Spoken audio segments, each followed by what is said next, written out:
우리 서로 샬롬 합시다. 평안하십니까? 평안이 있기를 바랍니다. 이런 내용이죠. 어제 어버이날이었기 때문에 오늘 한국교회가 어버이 주일로 지키는 거 조금 타이밍이 좀 안 맞죠? 항상 매년 먼저 어버이 주일을 맞이하고 그 다음에 어버이날을 이렇게 우리가 보냈는데 올해는 좀 한 주 늦어졌어요. 다 어제 나름대로 다 부모님께 효도하고 또 부모에 대한 효도를 실천한 줄로 믿어요. 오늘 마땅히 부모에 대한 그런 어떤 설교를 해야 되겠는데 고민을 많이 했었어요. 넘어가기로 했습니다. 성경을 보면 어버이께 잘하면 축복받습니다. 하나님이 그렇게 말씀하셨고 인간이라면 반드시 그렇게 사는 게 도리 아니겠어요? 짐승도 자기 낳아준 부모를 이렇게 잘 보살피는데 까마귀가 그러잖아요. 또 몇몇 종류의 그런 새나 짐승이 자기를 낳아준 부모를 이렇게 공경을 해요. 하물며 사람이 자기를 낳아주고 양육해 주신 부모님께 은혜를 갚지 않는다면 사람이 아니죠. 그리고 성경에는 부모님께 효도하고 공경하는 사람은 두 가지 큰 축복을 주셨어요. 첫째는 장수하고 잘 되는 축복이 있다고 그랬어요.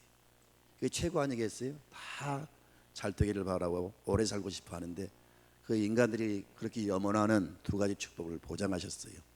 잘 되고 장수하는 축복이 있습니다. 오늘 인사합시다.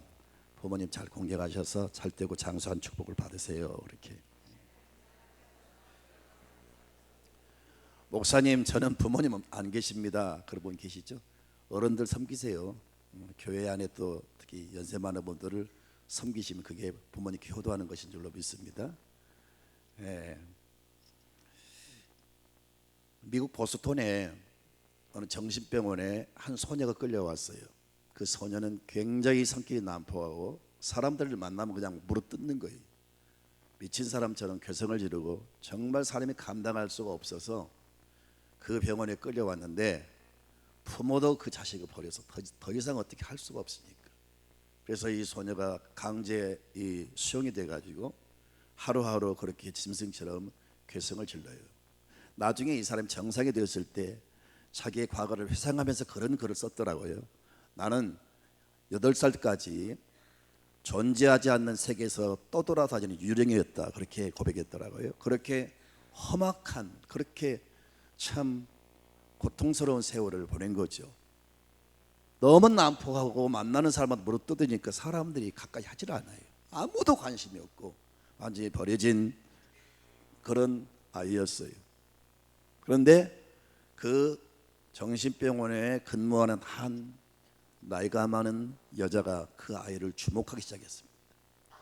아무도 돌보지 않지만 그 아이를 계속 관심을 가지고 그가 좋아할 만한 그런 과자나 과일 이런 것들을 사가지고 가까이 가서 전해주면서 나는 너를 사랑해. 그리고 예수님은 너를 사랑한단다. 다 너를 몰라 해도 우리 예수님 너를 사랑하셔. 이렇게 계속 관심과 전도를 하면서 6개월 동안 지속적으로 변함없이 그렇게 대해주었어요. 그 아이가 점점 마음이 열리면서 그 연세 많은 그 간호사의 말을 이제 경청하면서 그리고 온순해지면서 그렇게 하다가 몇 개월 만에 그 아이가 정상으로 돌아왔습니다. 완전히 정상이 됐어요. 그가 이제 병원에서 퇴원하라고 정상적인 삶을 사는 가운데 어느 날 신문을 보니까 보지도 못하고 듣지도 못하고 말도 못하는 삼중고에 장애를 앓는 아이가 있는데 누군가가 이 아이를 위해서 좀 케어를 해주고 이렇게 좀 봉사를 해주면 좋겠다 그런 광고가 실린 거예요. 그래서 이 사람이 그 정상으로 된 이 이제 소녀가 아니죠. 이제 정상이 된 사람이 그 신문 광고를 보고 찾아가서 내가 오늘부터 이 아이의 선생이 되겠습니다. 그렇게 해서 그 아이를 그때부터 돌보기 시작했습니다.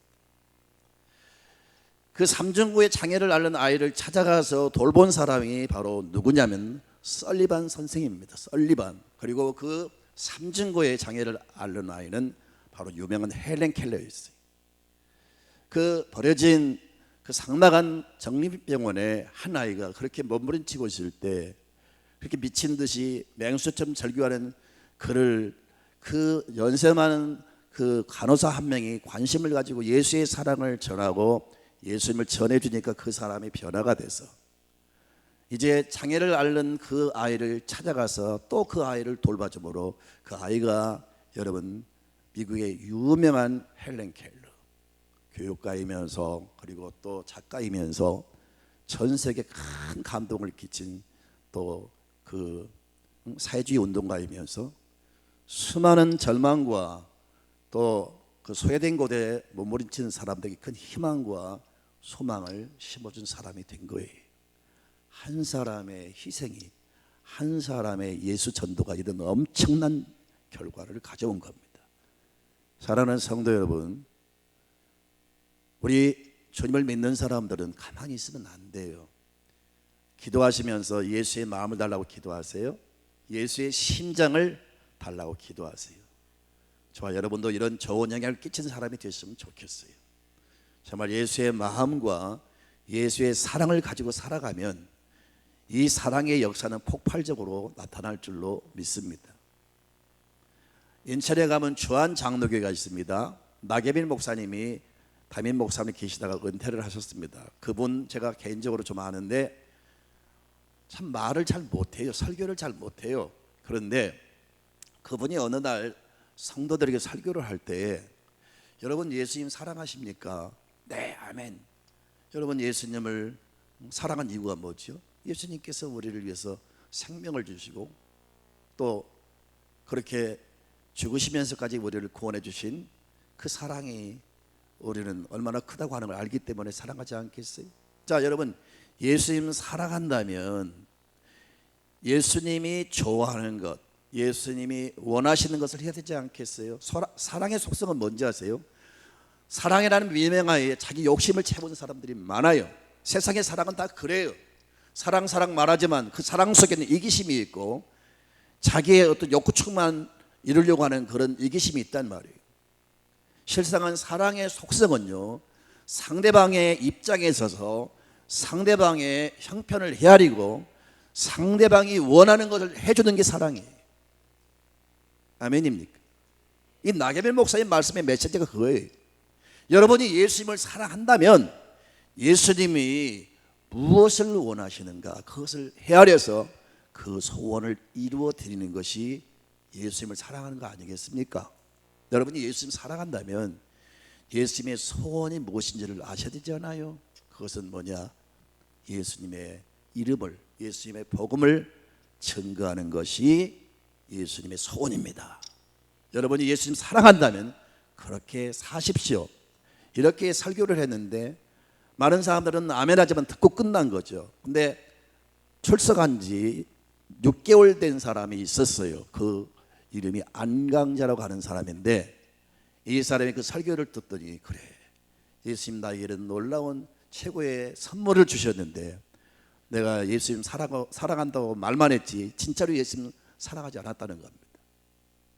그런데 오늘 예수님을 사랑하는 방법을 아는 거죠. 마음속에 결심했어요. 아, 전도하는 것이, 예수님 증거하는 것이 예수님의 소원이라면 그렇게 해야지. 그렇게 결심하고 그때부터 전도를 시도했는데 한 6개월 동안 한 명도 전도를 못했어요. 그러나 계속 핍박을 받으면서 어떤 경우는 사람들에게 물로 이렇게 끼얹어 가지고 참 수치를 당하고 여러 가지 고통을 당하면서도 끝내 기도하면서 전도를 계속했어요. 놀라운 사실은 하나님의 그 열정과 그 중심을 보시고 능력을 주시고 은혜를 주셔서 저 한 사람이 2만 명을 전도한 거예요. 그래서 급속도로 주한 장로교가 부흥된 겁니다. 사랑하는 성도 여러분, 전도는 어떤 특별한 사람만이 하는 게 아니고 주님의 사랑을 아는 사람은 전도할 수밖에 없는 겁니다. 여러분 주님을 사랑하신 줄 믿습니다. 그래서 예배도 드리고 주님을 사랑하기 때문에 또 여러분 나름대로 꿈을 가지고 있고 또 나름대로 봉사하고 또 헌금도 드리죠. 다 예수님 사랑하는 방법이지만 가장 여러분 주님을 사랑하는 방법은요, 주님을 증거하는 겁니다. 왜냐하면 이것이 주님의 소원이기 때문에 그렇습니다. 이 안강자 여인의 마음속에 그 열정, 이 열정이 여러분 마음속에 불이 붙기를 바라고 전도는 힘듭니다. 그러나 끊임없이 줄기차게 인내하면서 감당하면 우리 주님이 특별한 은혜를 주시리라 믿습니다. 한국교회가 슬로건이 있어요. 초대교회로 돌아가자. 최초의 예루살렘에 세워진 그 교회의 그 모태인 예루살렘 교회로 돌아가자, 그런 슬로건을 가지고 한국교회가 많이 노력을 합니다.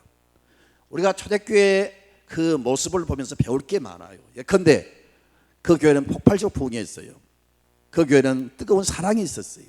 그 교회에는 놀라운 능력이 있었어요. 서로 유무상통하면서 그 교회는 그렇게 많은 숫자가 모이지만 가진 사람들이 집을 팔고 부동산을 팔아서 교회에 내놓아서 그 돈으로 모든 가난한 사람과 과부들을, 먹을 것이 없는 사람들을 먹였어요. 그래서 그 교회 안에는 따라합시다, 핍절한 사람이 없었더라. 그렇게 많은 성도가 모이는데 교회 안에는 한 사람도 가난한 사람이 없는 거예요. 왜? 가진 사람들이 다 내놓아가지고 정말 천국이 재현된 거죠. 그런 교회에 우리가 본받자고 교회들이 구호를 외치고 노력을 하는데, 이 초대교회가 본받을 게 많지만 가장 우리가 본받을 것은 이 교회는 많은 성도가 뜨겁게 전도했다는 겁니다. 할렐루야. 이제 올해 6월 26일 장로님께서 기도하신 것처럼 온 교회가 총동원되고, 그리고 이웃과 주변에 이제 전도를 해서 강권하여 하나님의 집을 채우면서 정말 축제를 벌이는 날로 정하고 이렇게 광고하면서 지금 시도하고 있는데, 사랑하는 성도 여러분, 오늘 초대교회를 소개하면서 우리 교회가 그런 것을 본받았으면 좋겠어요. 한국교회가 이상한 흐름이 있어요. 참 한국교회 급속도로 지금 차가워지고, 아주 교회마다 아주 참 검사처럼 남의 죄만 지적하고, 그런 살벌한 교회들이 얼마나 많은지 몰라요. 막 힘을 합해서 전도하고 선교를 해도 부족한 판인데, 이 교회들이 서로 싸우고 물고 뜯고 재판하고 법정에 가고 별짓을 다 하면서 분열되고, 그러면서 교회가 이렇게 변질돼 가니까 사람들이 식상에가 이다 넘어가 버리고 교회를 중단하는 사람들이 얼마나 많은지 몰라요. 예수님께서 말씀하시기를 말세에는 사랑의 식어짐으로, 불법이 성함으로 사랑이 식어진다 그랬어요. 그래서 이런 어떤 흐름과 어떤 그 모습들이 지금 쫙 이렇게 마치 전염병처럼 번지고 있어요. 다른 교회는 어떻든 간에, 다른 사람은 어떻든 간에 그런 것 본받지 말고, 그런 소리 듣지도 말고, 우리는 초심으로 돌아가서 순수한 주의 마음 가지고 정말 주님이 원하는 교회를 우리가 세워나가도록 힘써 노력해야 될 줄로 믿습니다. 잘하고 못하고는 하나님께 맡기시고, 우리는 초대교회 성도들처럼 가장 여러분 환영하고 끌어안아주고 사랑하고 헌신하고 섬기는 그런 운동들이 일어날 때 교회의 본연의 회복을 이룰 수 있을 줄로 믿습니다. 아멘입니까? 이제 초대교회의 그 모습 가운데 본받을 게 많지만, 특별히 이 교회는 놀라운 전도의 그런 움직임이 있었어요. 온 성도들이 모이면 떡을 떼고 같이 기도하면서 흩어지면 전도하는 그런 운동들이 일어났는데, 이걸 우리가 본받자는 거예요. 좋은 것은 본받아야 됩니다. 악은 모양에도 버리고요, 좋은 것은 본받으십시오. 새로운 창조는 별로 없어요. 해 아래 새 것이 없다 그랬어요. 우리가 새 것을 여러분 연구하고 발명하고 새 것을 찾으려고 하지 말고, 금방 말씀을 드리듯 세상에 새 것이 없다 그랬어요. 계속 있는 것이 반복되고, 있었던 말이 다시 나오고, 있었던 유행이 다시 돌아오고, 새 것이 없단 말이에요. 여러분, 중요한 것은요, 새 걸 찾지 말고요, 좋은 것을 여러분 본받으셔야 됩니다. 초대교회는 전도의 뜨거운 열정의 그런 교회였습니다. 근데 이 교회는 전도할 때 특징이 있었어요. 첫째는 이 교회는 아까 말씀드린 대로 놀라운 부흥이 있었어요. 수적으로 폭발적으로 증가됩니다. 그럼에도 이것으로 만족하지 않고 계속 전도하는 겁니다. 사도행전에 여러분 120명으로부터 시작됩니다. 그리고 2장 41절에 3,000명, 그리고 2장 47절을 보니까 3,000명이 모였는데 더 계속 구원받는 사람이 늘어나는 겁니다. 그 다음에 사도행전 4장 4절을 보면 남자만 5,000명, 어린아이 여자들 합하면 10,000명이 넘는 교회가 된 거죠. 그러면서도 계속 전도를 하니까 사도행전 5장 14절을 보니까 믿고 주께 나온 자가 더 많아졌다 그랬어요. 큰 무리가 된 거예요. 그러니까 이만하면 됐다, 우리는 많이 모이니까 숫자를 더 늘려야 돼, 뭐 그런 것이 아니고 계속해서 전도하는데 중심은 뭐냐? 내가 받은 사랑 나도 전하자. 그리스도를 모르는 사람들에게 그 영혼을 뜨겁게 살아가면서 한 사람이라도 구원시켜야 된다는 그 영혼 사랑하는 마음이 그들 마음에 불이 붙은 겁니다. 한 사람 두 사람 더 모인다고 해서 무슨 교회가 의미가 있습니까? 대형교회 하는데 대형교회가 무슨 의미가 있습니까? 중요한 것은 성도들 마음에서 계속해서 영혼 사랑하는 마음이 불이 붙기를 바라고 전도를 쉬지 않고 끊임없이 줄기차게 감당하는 교회가 됐으면 좋겠어요. 두 번째는 그 당시에 핍박이 무척 심했습니다. 전도를 안 하면 핍박받지 않아요. 그러나 전도만 하면 핍박이 일어납니다. 생명의 위협을 느끼는 그런 핍박이 일어납니다. 그럼에도 불구하고 핍박을 받으면서도 핍박을 두려워하지 않고 줄기차게 전도를 했어요. 성경을 쭉 보면 5장 3절을 보면요, 그들을 잡아 속에 가두었습니다. 그리고 그를 끌어다가 경고를 하고 위협을 하고 다시는 예수 이름 말하지 말라 소리치고, 심지어 공회에 끌려가서, 그리고 또 매를 맞고, 오늘 말씀에 무슨 말씀이 나옵니까? 40절 이하를 좀 보세요. 그들이 끌려가서 어떻게 했어요? 매를 맞았어요. 자, 40절을 보세요. 그들이 옳게 여겨 사도들을 불러들여 채찍질하며 예수의 이름으로 말하는 것을 금하고, 공회 앞에서 채찍을 맞았어요. 채찍이 그냥 여러분 보통 회초리가 아니고요, 채찍은 아주 무서운 거예요. 한번 치면 거의 감기면서 살을 찢어내는 그런 채찍을 맞은 겁니다. 그런 채찍을 맞으면서도 그들은 조금도 굴하지 않고 계속 전도를 했다는 거예요. 우리나라는 참 좋은 나라입니다. 마음대로 예배드리고 마음대로 예수 믿을 수 있는 좋은 나라죠. 북한에서 예수 예자도 부를 수가 없어요. 만약에 예수를 증거하다 걸리면 그대로 죽습니다. 중국도 함부로 전도할 수가 없어요. 이슬람 지역은요, 아예 예수 믿는 사람만 공개 처형을 시켜버리는 그런 끔찍한 지금 상황들이 벌어지고 있어요. 근데 우리나라는 얼마나 예수 믿기 좋습니까? 정말 우리나라 좋은 나라입니다.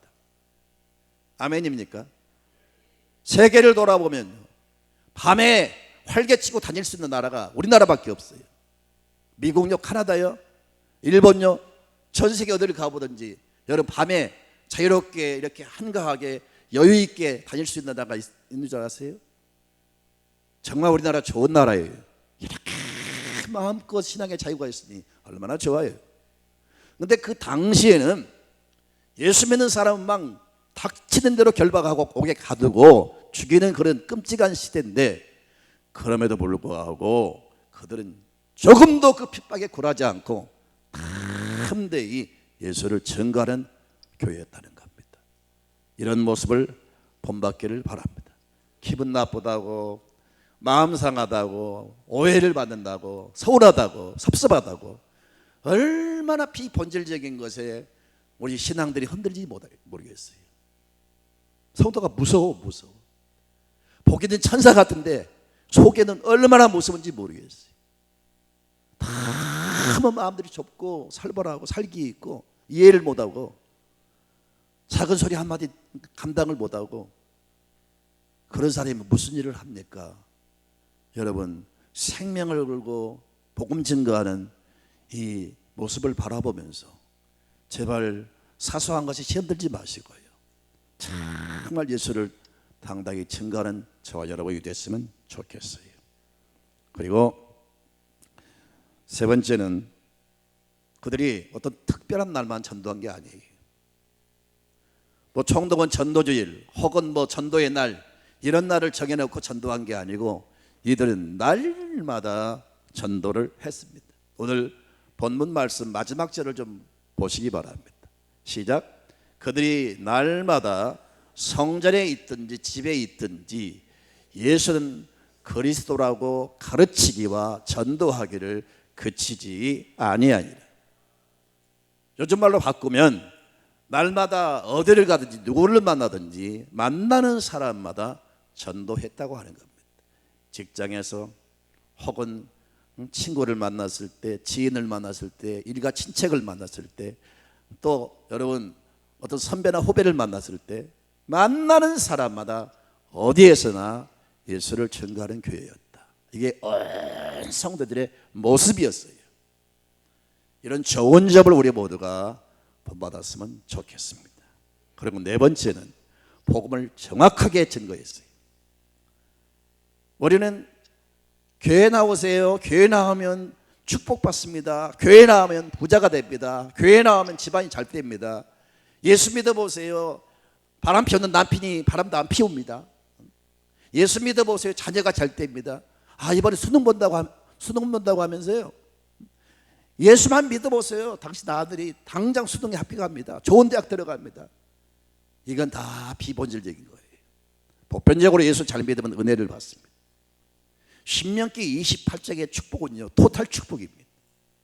가장 최상급의 축복을 소개하면서 하나님 잘 믿는 가정이나 하나님 잘 믿는 사람은요, 이런 축복을 약속하셨어요. 그래서 예수 바로 믿으면 보편적으로 일반적으로 축복을 다 받아요. 그런데 그것이 본질이 아니라니까요. 이 교회는 예수는 그리스도라고 확실히 증거를 했어요. 다른 구찬말 하지 마시고요, 만나는 사람마다 예수 믿으세요. 예수는 당신의 구원자이십니다. 당신 예수 믿으면 구원받아요. 죄사함 받습니다. 하나님의 자녀가 됩니다. 당신 예수 믿으면요, 천국 갑니다. 하나님이 예수님을 이 땅에 구원자로 보내주셨어요. 그 예수를 믿어야만 구원받습니다. 그렇게 단순하게 증거하세요. 아이고, 요즘 똑똑한 사람들이 그런 말에 먹혀 들어갑니까? 그렇게 생각하실지 모르죠. 근데 성경은요, 바울도 그렇게 전도했고요, 모든 전도의 방법이 그런 방법이었어요. 그래서 우리가 어리석게 생각하고 우습게 생각하지만 따라합시다. 하나님은 전도에 미련한 방법을 통해서 사람을 구원하신다.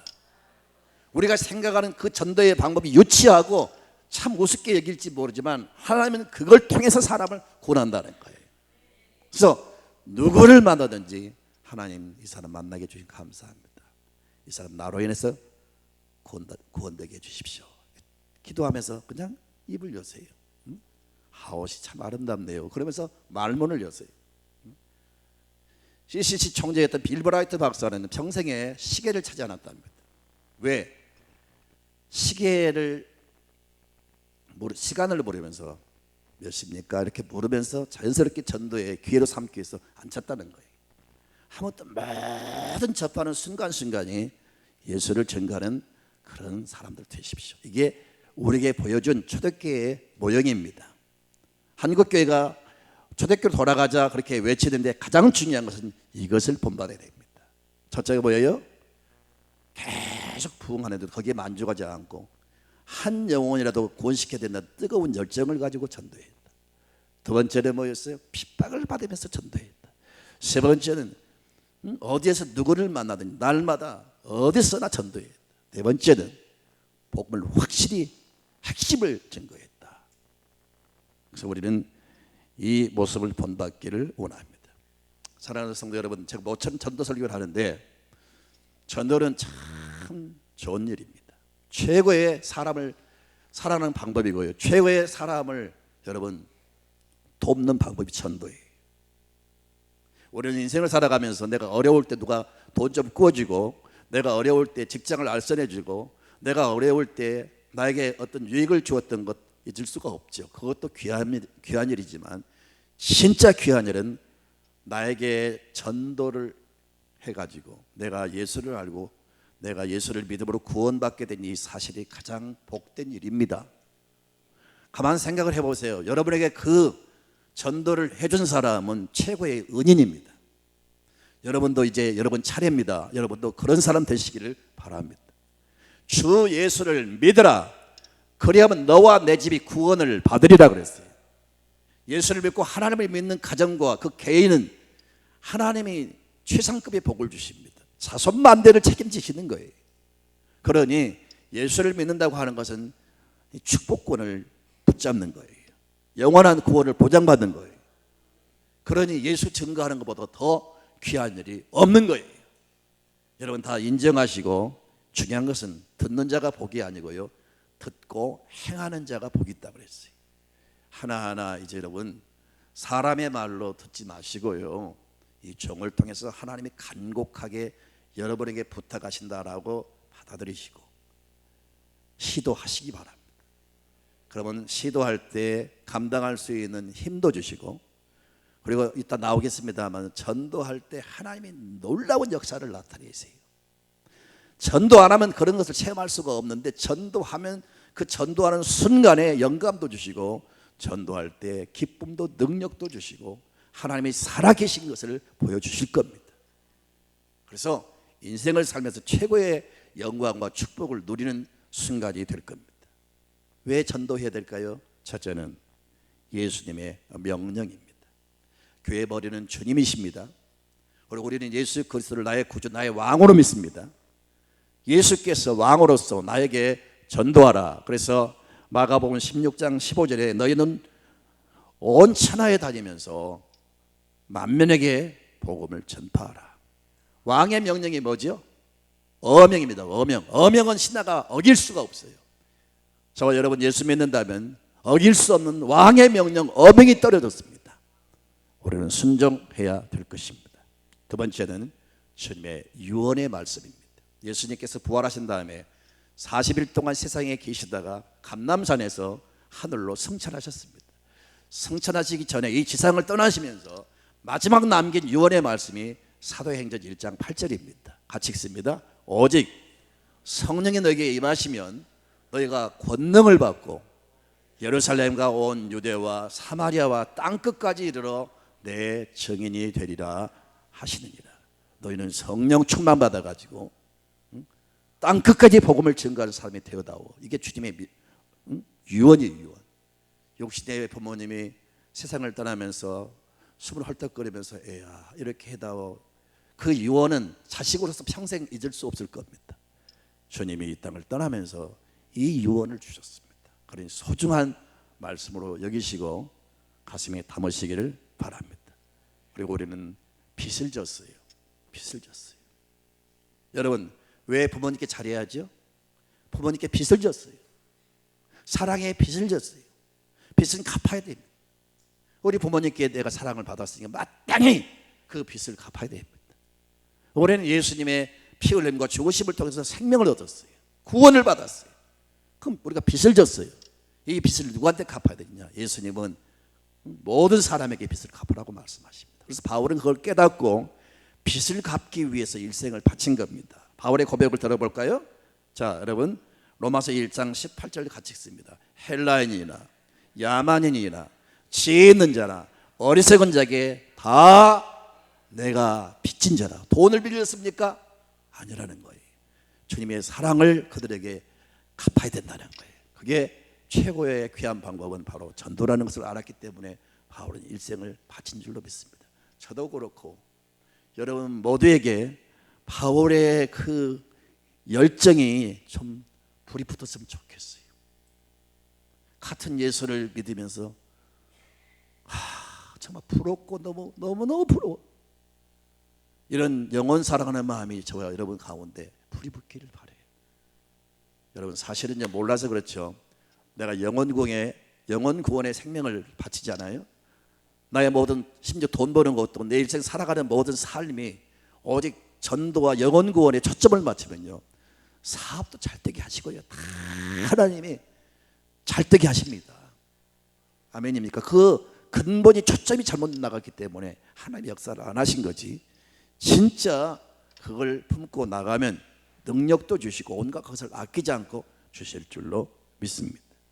그리고 어명을 받았는데 마땅히 해야 될 이 사명이 있는데 감당하지 않으면 입 다물고 침묵하면 그 책임을 아마 모를 겁니다. 성경에는 화가 미친다고 했는데 저는 이 무슨 화가 미치는지 저는 모르겠어요. 가장 중요한 사명을 감당하고 있는 사람, 사명을 받은 사람이 감당을 안 하고 있으면요, 중요한 자리에 있을수록, 중요한 임무를 맡은 사람일수록 사명을 감당하지 않으면 책임이 크단 말이에요. 책임 추궁하시단 말이에요. 그래서 전도를 안 하면 화가 미친다 그랬어요. 성경이 그렇게 말씀합니다. 고린도전서 9장 16절을 같이 봅니다. 시작. 내가 복음을 전할지라도 자랑할 것이 없으면 내가 부득불할 일임이라. 만일 복음을 전하지 아니하면 내게 화가 있을 것이미로다. 여러분, 에스겔 성경은 이런 말씀이 있어요. 내가 하나님이 누군가를 심판하기로 작정하셨어요. 근데 선지자에게 그것을 알려라 그랬어요. 그래서 그 사실을 알려서 그 사람이 회개하고 돌아서면 그 사람을 구원하는 것이고, 나도 또한 하나님 앞에 여러분 칭찬을 받게 될 겁니다. 그런데 그 사실을 알고도 전하지 않으면, 그 사실을 알리지 않으면 그 사람은 그 죄값으로 하나님의 심판을 받아서 죽고 그 피값을 너에게서 찾을 것이다 그랬어요. 중대한 사명을 우리에게 맡겨주셨는데 알고도 우리가 침묵한다면 하나님이 저와 여러분에게 책임을 지고 가실 겁니다. 그래서 바울은 두려운 마음으로 그렇게 열심히 전도했던 겁니다. 성령의 역사하셔서 여러분 귀에 이 말씀이 들려지기를 축원합니다. 그 다음에 여러분, 그런 두려운 말씀만 있는 게 아니고 전도를 잘하는 하나님의 큰 칭찬과 상급을 예비하셔요. 그리고 우리는 이 땅이 전부가 아니고 또 죽은 다음에 천국 가잖아요. 천국 가면 영원한 스타가 됩니다. 나는 스타들을 많이 알고 있고 많이 만납니다.